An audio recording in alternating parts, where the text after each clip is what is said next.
It's Bourbon Night. Hello, I'm Chad. I'm Sarah. Welcome to day number 20 of our blind advent calendar. Before we get started, we'll remind you about another calendar. Yeah, we're doing the 12 Days of Christmas, brought to you by Flaviar. Mm-hmm. So it is the whiskeys of the world starting on December 25th. We will continue our one per day episodes for 12 days starting on December 25th, doing the whiskeys of the world, which you know you want to see. That'll be right here on this channel, but you can also go to youtube.com/Flaviar and give them a subscribe over there because they also have some great content that you should go check out. Absolutely, and if you've ever wanted to drink along with us on a calendar, Flaviar does sell that calendar, so you can go to flaviar.com for that.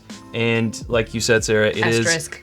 Shipping states may be blah, blah, blah, blah, blah. Disclaimer. That they are bound within the law. And as you said, Sarah, it's whiskeys of the world, so not just bourbons. If you want to see us blind tasting potentially Scotch, we don't really know Japanese what's in there. whiskey, Irish whiskey, Canadian bourbon, it is all in there. So of the world. Of the world. Who knows what all's in there? We don't know what's in here either, except it's day 19. That's true. And we're gonna give it a go.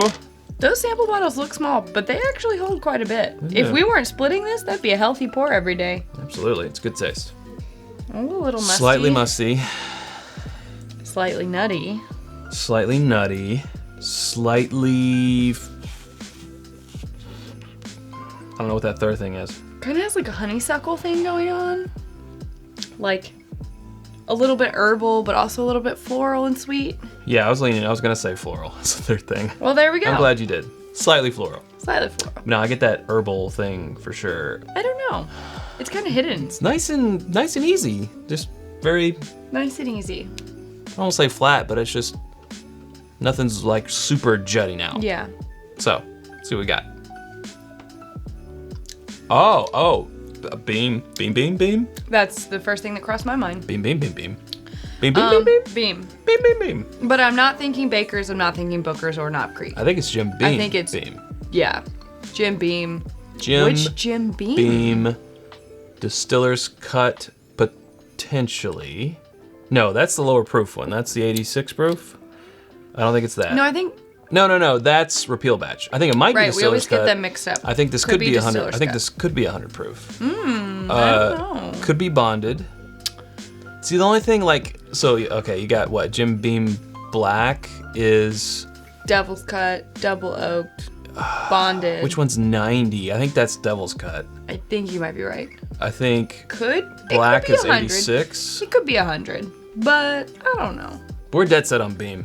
I mean... if it's on Beam, then what are we doing? Well, don't say that. That's just my initial read. Then you'll eat my hat.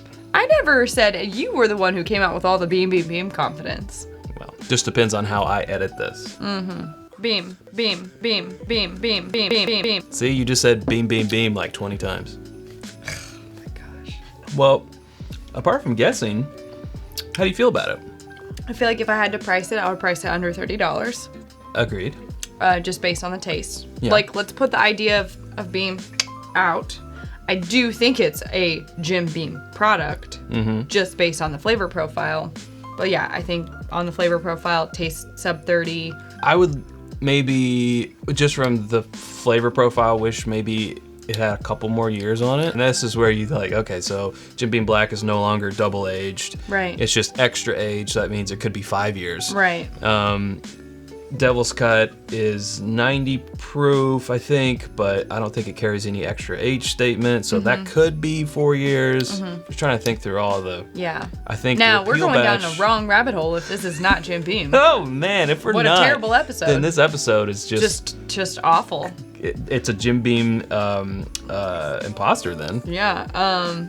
My favorite part is the flavors up front. Yes. Within that first 2 to 3 seconds, what washes over the front of your tongue. Yes. And then it just kind of goes... And the finish is not the best part. When it starts washing away from your tongue, that's when you start getting that's when you kind of think it might be, it should be older. Right. A little bit of the youth. Oh, that's a little young. Yeah. That could stand for that to be a little bit older. A little bit. Maybe a little bit higher proof or something to carry that finish through. Like those promising flavors at the front, just deliver that all the way through. A little bit. But if I were to guess this is a $20-ish product, I would be okay with that. Like, I kind of expect this level around that price range. Not to say that you can't get excellent things around that price range. You can. Oh, yeah. I mean... But they're all going to be, Sarah, somewhat younger, somewhat... Once you get Beam in your mind and you go back to nose it, you're like, yeah, that's definitely a Beam. Well, I think we could keep talking about this, but I think we've gone all in with the chips on this one. We're all in. I kind of feel like we should find out. Yeah, let's do that. I mean, I think everyone knows how we feel about Jim Beam for the most part. We like... I think it's a good value. If it is a $20 roughly product, then I think that it is a good value. It holds itself up. It's got things going for it, but it's not where you'd want it to be. It's not a Knob Creek. However, you're not spending $50 on it. So it's not a Baker's. It's not a Booker's. Right. You get what you pay for. Okay, I think this one's over in your territory, Sarah. 19th. There. I can almost not really see it. Knob Creek? Wow. Well, we were wrong. Well, we were right that it's Jim Beam, but we were wrong about the proof. I guess this is the regular old 100 proof Knob Creek small batch. Wow. Yeah. Man, we've been drinking way too many single barrel Knob Creeks, and we have just forgotten. I think that's kind of funny. It is funny. Right on distillery. Distillery, wrong on the proof. Wrong on the proof. Well, at the very beginning, I did say it could be 100 proof. We did say it could be 100. Yeah, because I said distiller's cut. We did say 100, but the first thing I said was, this is not a Baker's, this is not a Booker's, and this is not a Knob Creek. And was I wrong? It's a Knob Creek. It's a Knob Creek. Now, I'm wondering if this is from when they dropped that age statement, or was it before? I think it doesn't. There's no way. We're not provided with that information. No. But there's no way this is a 9-year. So I'm guessing this is a newer. 9-year. And to be perfectly honest, this is like kind of a snobbish thing to say, but most of the Knob Creek that we have open around the house is still the 9-year. So I haven't had very much of. It's not a snobbish thing to say, Sarah, because I only drink the Knob Creek age stated. Shush. We doomsday prepped and we bunkered age-stated 9-year bottles so we wouldn't have to drink that unage-stated swill. But now they're coming. That was tongue-in-cheek. I was like, whoa, I didn't see your face, so I didn't get it. Yeah, exactly. But now the 9-year age statement is coming back. They've got a 12-year. They're doing the 12? Yeah. So all of that just to say, not making excuses, like obviously we were wrong. But I don't have a ton of experience drinking the new non-age-stated Knob Creek neat.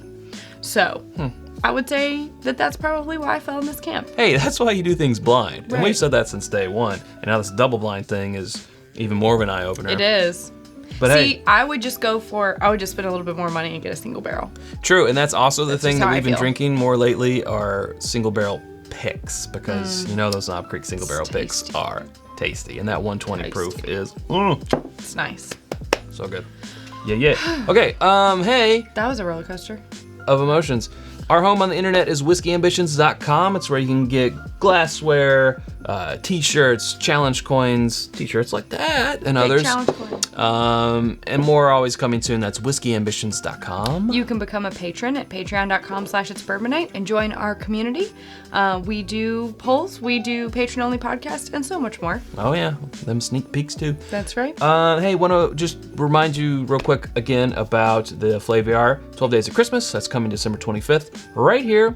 Hop over to their channel, youtube.com/Flaviar, and watch their stuff. If you like it, they're cool peeps. Yeah, give them a subscribe. If you are not subscribed to this channel, you can click right up here to do so. There's some suggestions of other videos. We hope to join you over there. Thanks, Sarah. Thanks, Chad. All right. Until tomorrow, drink more bourbon.